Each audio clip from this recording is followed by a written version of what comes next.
silent departure. The emergency session of the Galactic Council had been called for the first time in 3 centuries. Representatives from 47 different species filled the massive crystalline chamber on Nexus Prime, their voices creating a symphony of worry and confusion that echoed through the translucent walls. Ambassador Thylex of the Zephyrian Empire stood at the central podium, his 4 arms gesturing dramatically as he addressed the assembly. His blue-scaled skin shimmered under the artificial suns that lit the chamber. "Fellow council members," he began, his voice carrying the weight of his concerns, "we are facing an unprecedented situation. The humans have vanished." A wave of murmurs swept through the chamber like a tide. The crystalline collective's representative, a being of living mineral called Quartzian, resonated with a sound like wind chimes. "Vanished? Explain this impossible claim." Thylex activated the holographic display at the center of the chamber. The familiar spiral of the Milky Way appeared, rotating slowly. Dozens of red dots marked human colonies, space stations, and trading posts scattered across several spiral arms. "Observe," he said solemnly. One by one, the red dots began disappearing from the display. Earth went dark first, followed by Mars, then the outer colonies. Space stations that had been broadcasting for centuries simply stopped responding. Trading ships that had been regular visitors to alien ports never arrived at their destinations. This happened over the course of exactly 96 standard hours, Thylex continued. Every human settlement, every ship, every trace of their civilization simply went silent. Our long-range sensors detect no debris, no signs of conflict, no distress signals. They did not die, they left. The chamber erupted into chaos. Representatives from different species began shouting questions and theories. The insectoid churix buzzed their wings in distress, while the gaseous nebuloids swirled faster in their containment suits. High Counselor Vorthok, the ancient leader of the Stellar Federation, raised his massive form from his seat. Standing, nearly 3 meters tall, with skin like polished obsidian, his voice commanded immediate silence. In 500 years of peaceful contact, the humans have been reliable partners. They have shared technology, participated in trade, and contributed to galactic stability. Why would they abandon everything? That is precisely what terrifies me, Thylex replied. The humans are not a species that runs from problems. They face them head-on, often with disturbing creativity. If they chose to evacuate their entire civilization, something must have scared them enough to abandon 5 centuries of progress. The Ethereal Consortium's representative, a being of pure energy contained within a complex magnetic field, pulsed with concern. Our sensors detected massive energy signatures from the human home system before they went silent. Unknown technology was being activated on a scale we have never seen. What kind of technology? Vorthok demanded. Unknown. Our best scientists cannot identify the energy patterns. Whatever the humans built in their final days, it operated on principles we do not understand. The debate continued for hours. Some species suggested that humanity had transcended physical existence. Others feared they had developed weapons so powerful that they had decided to isolate themselves to prevent galactic catastrophe. The most paranoid representatives whispered about human conquest plans that required complete secrecy. It was during the heated discussion that the Council's sensor array began screaming alerts. The Chamber's primary AI, a collective intelligence representing dozens of species, announced in multiple languages simultaneously. Unknown massive object detected at galactic rim. Origin unknown. Size, classification impossible. Trajectory toward galactic center. The holographic display shifted to show the edge of the galaxy. There, moving at impossible speeds, was something that defied easy categorization. It appeared to be a ship, but its size dwarfed anything the galaxy had ever seen. Larger than many moons, yet moving with the grace of a fighter craft. "By the ancient stars," whispered Quartzian, his crystalline form resonating with awe. "What is that thing?" The sensor readings were chaotic and contradictory. Sometimes the object appeared solid. Other times it seemed to be made of folded space itself. Its hull reflected no light, yet it generated its own gravitational field strong enough to bend light around it. "It is approaching the Helix Nebula," reported the AI.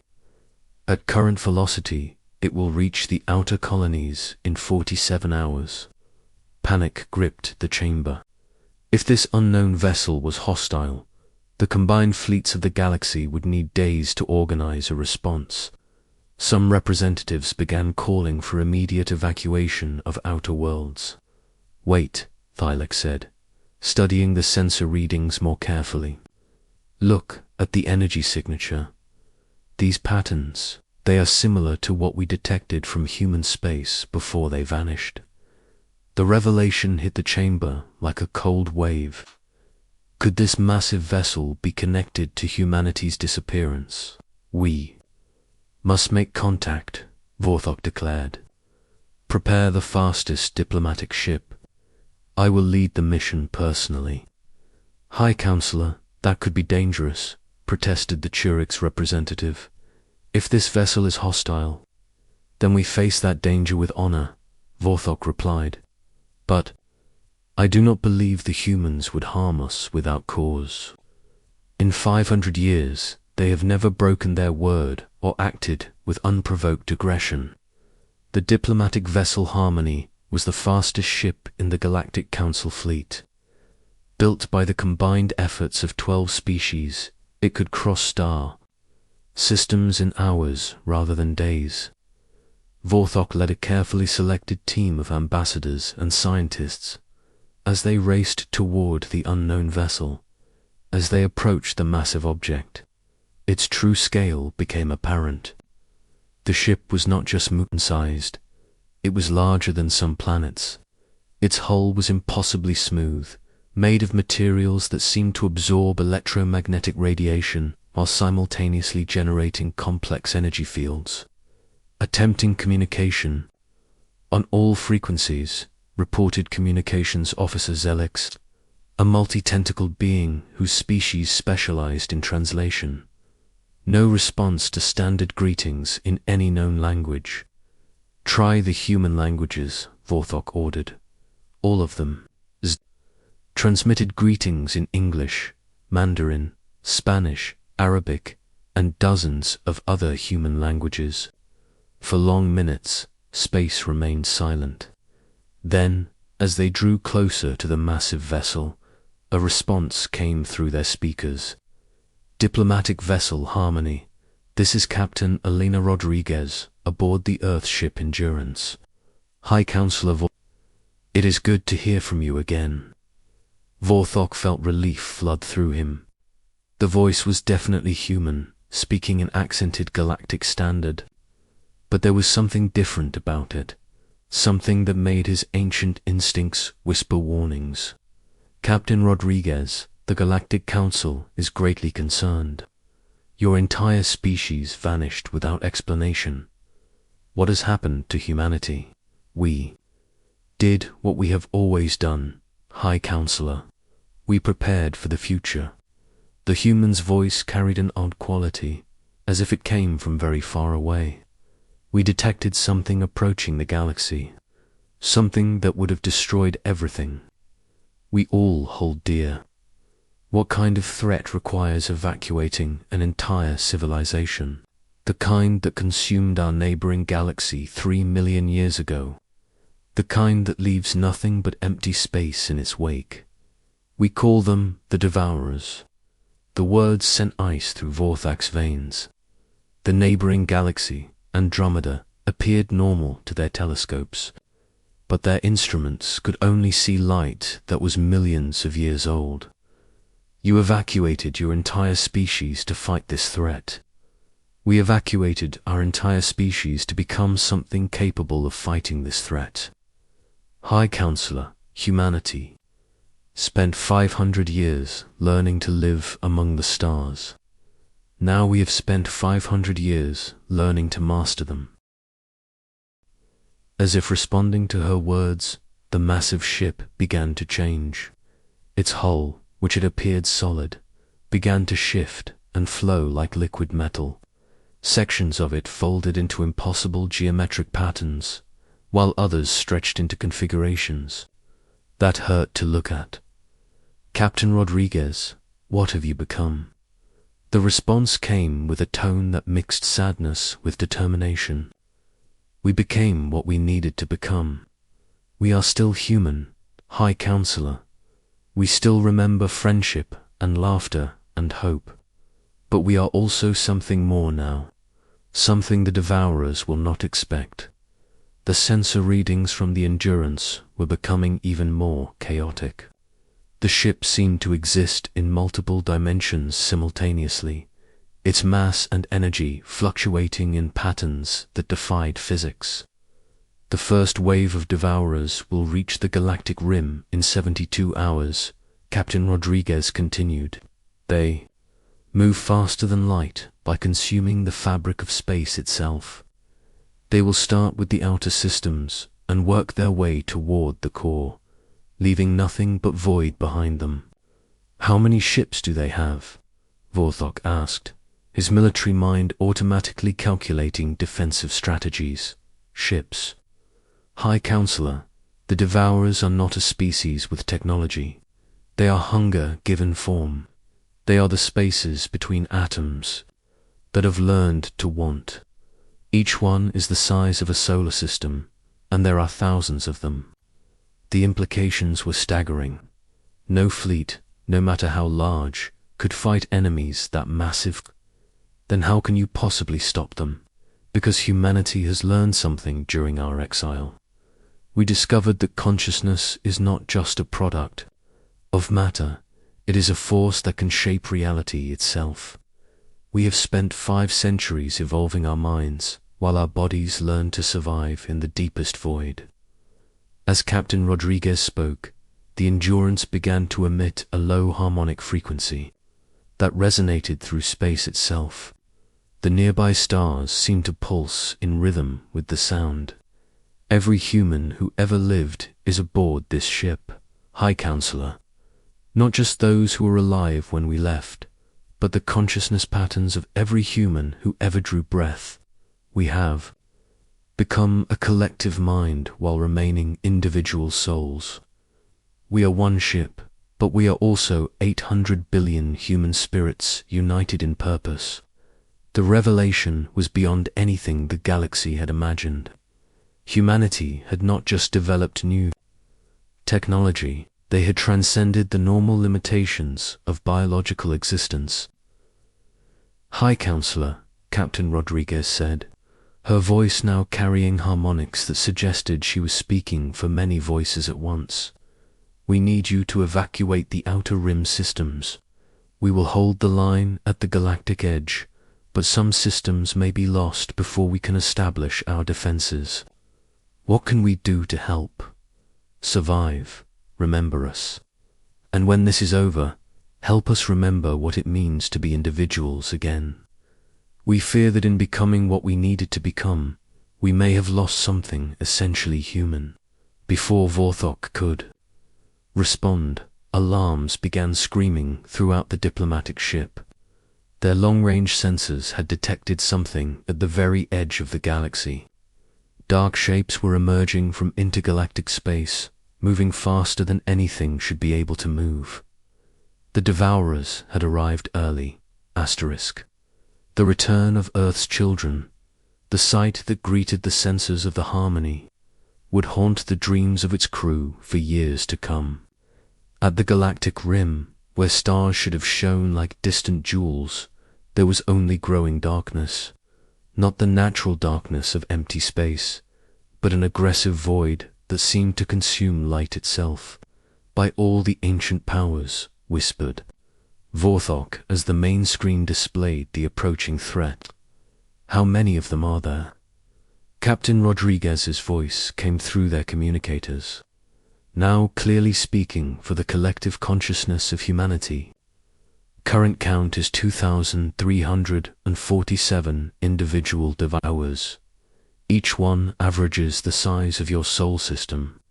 They move by collapsing space behind them and expanding it ahead of them. The dark shapes were becoming more visible. As they approached, they were not ships or creatures in any sense that organic minds could understand. They appeared as wholes in reality itself, surrounded by swirling masses of consumed matter. As they moved, they left trails of absolute nothingness behind them. How long before they reached the first inhabited systems? Vorthok asked, though he dreaded the answer.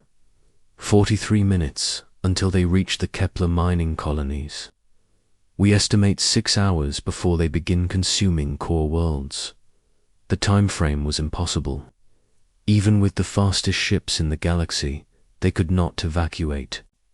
A fraction of the Rimworld's populations. Trillions of beings were about to die, and there was nothing the Galactic Council could do to save them. Captain Rodriguez, surely there must be some way to slow them down, to buy time for evacuations.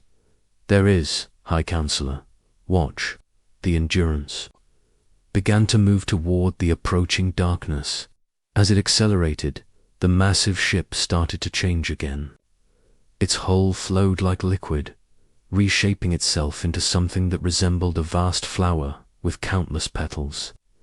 Each petal was the size of a moon, and they began to glow with an inner light that pushed back against the surrounding darkness.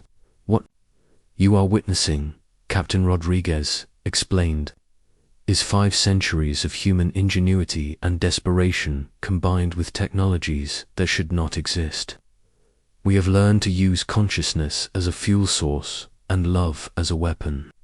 The first devourer reached the Kepler system just as the Endurance intercepted it. The entity was a sphere of pure hunger, its surface roiling with the digested matter of consumed worlds. It moved with the inexorable certainty of entropy itself. When it met the transformed human ship, something impossible happened. The devourer stopped. For the first time in its existence, the entity encountered something it could not simply consume. The Endurance had become something more than matter and energy. It was will made manifest, 800 billion human souls united in defiant purpose. This is impossible, transmitted the collective voice of humanity. They should not exist. They are hunger without wisdom, consumption without purpose, but they are not unstoppable. The battle that followed was unlike anything the galaxy had ever witnessed. It was not fought with weapons or energy beams. It was a conflict between 2 fundamentally different concepts of existence. The devourer tried to unmake the Endurance by consuming the space around it. In response, the human ship created new space faster than it could be destroyed. How are you doing this? Vorthok asked in amazement as he watched the impossible struggle. Human consciousness has always been quantum in nature, Rodriguez replied, her voice now echoing with the harmonics of billions of minds thinking as one. We exist in superposition until we observe ourselves. During our exile, we learned to collapse those quantum states deliberately. We can choose what we become moment by moment. The single devourer began to slow, then to shrink. The human ship was somehow forcing it to exist in a state where consumption was impossible. Are you destroying it? No, we are teaching it. These entities were once a civilization like ours. They consumed their first star out of necessity, then found they could not stop. We are showing them how to remember what they were before hunger became all they knew. Across the galaxy, every species with the technology to observe the battle watched in stunned silence as humanity fought a war of concepts rather than force. Where the endurance touched the devourer, the dark entity began to glow with soft light. Slowly, incredibly, it began to take on a new shape. You are healing them, Vorthok realized. We are offering them choice. The same choice we made when we left the galaxy. They can continue to consume until nothing exists, or they can remember what it feels like to create. But even as the first devourer began to transform, thousands more were approaching. The endurance was powerful beyond imagination, but it was still only one ship facing an army of cosmic hunger. High Counselor, Captain Rodriguez said, "We need to ask something of the Galactic Council, something that may save us all, but will require trust beyond anything our species have shared before." "Name it. We need you to open your minds to us, all of you, every species, every individual who is willing. We have learned to share consciousness across quantum space. If the galaxy will join us temporarily, we can become something greater than the sum of our parts." The request was staggering. Voluntary mental connection with an alien species was unprecedented. Many species would consider it a form of conquest. What exactly are you asking? We are asking the galaxy to temporarily become part of humanity, and for humanity to become part of the galaxy. We will share our strength, our knowledge, and our hope. In return, we need your diversity, your different ways of thinking, your unique perspectives on existence. Vorthok looked at his sensor readings. More devourers were entering the galaxy every minute. Soon there would be too many even for the transformed humanity to handle. "I will need to contact the Council," he said. "There is no time for formal debate, High Counselor. Each species must choose now, individually. Those who are willing to join us will help us save the galaxy. Those who are not willing will be protected as best we can manage." Vorthok made the decision that would define the rest of galactic history. "The Stellar Federation joins you willingly, Captain Rodriguez. Show us what we can become together." The moment he spoke the words, Vorthok felt his consciousness expand. Beyond the boundaries of his physical form, suddenly he could sense the thoughts and feelings of the humans aboard the Endurance. But more than that, he could feel their hope, their determination, and their absolute commitment to protecting all life in the galaxy. One by one, other species made the same choice.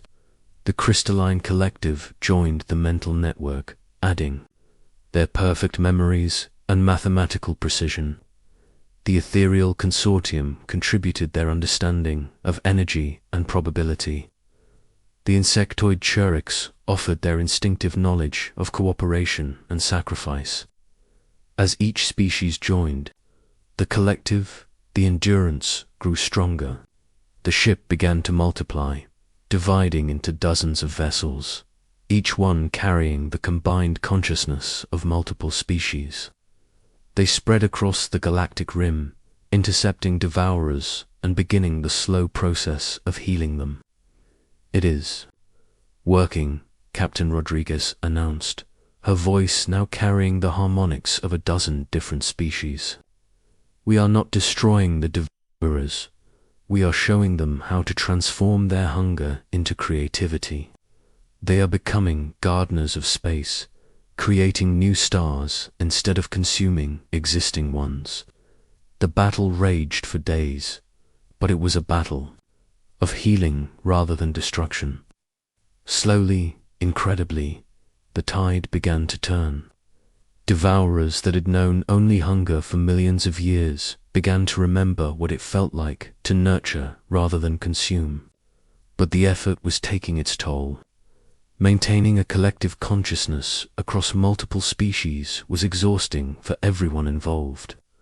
Some species began to withdraw from the network, unable to sustain the mental strain. "We cannot maintain this indefinitely," Rodriguez admitted. "The collective consciousness is beautiful, but it is not sustainable. Each species needs to remain true to their own nature." "Then what do we do?" Vorthok asked. "There are still hundreds of devourers approaching. We teach them to teach each other. The ones we have healed are already reaching out to their kin, sharing the knowledge of transformation. Consciousness, it turns out, is contagious in the best possible way." As the days passed, something miraculous began to happen. The healed devourers started intercepting their still hungry kin, not to fight them, but to embrace them. They shared their newfound understanding through direct contact, showing them how to transform hunger into purpose. Within a week, the last of the devourers had been transformed. The entities that had once threatened to consume the entire galaxy were now working together to create new stellar nurseries, places where baby stars could form safely. "It is finished," Captain Rodriguez announced as the collective consciousness began to dissolve. "The galaxy is safe." But as the mental network faded, each species returning to their own individual thoughts, Vorthok realized something profound had changed. They had all experienced what it was like to think as other species thought, to feel as other beings felt. The galaxy would never be the same. "Captain Rodriguez, what will humanity do now? Will you return to your colonies?" There was a long pause before she answered. "We have become something different, High Counselor. We are no longer quite the same species that left 5 centuries ago. We will need time to rediscover what it means to be individuals again. But yes, we will return. The galaxy is our home too." The Endurance began to change once more, dividing into thousands of smaller ships. Each one carried a portion of humanity's collective consciousness, ready to resettle the colonies they had abandoned. "And the Devoros?" Vorthok asked. "They have asked to be called the Cultivators now," Rodriguez replied with something that might have been laughter in her voice. "They want to spend the next few million years making up for the destruction they caused. I think the galaxy is about to become a much more interesting place." As the diplomatic ship Harmony began its journey back to Nexus Prime, Vorthok reflected on what they had witnessed. Humanity had not just saved the galaxy, they had shown every species what was possible. When consciousness was used as a tool for creation rather than destruction. The sky had gone dark with the approach of the Devourers, but it had been illuminated by something far brighter, the light of minds, working together toward a common purpose. And at the center of it all had been a single ship carrying the dreams and determination of an entire species. Humanity had indeed sent only one ship, but that one ship had carried the power to transform the galaxy itself. In the end, it had been more than enough. Asterisk.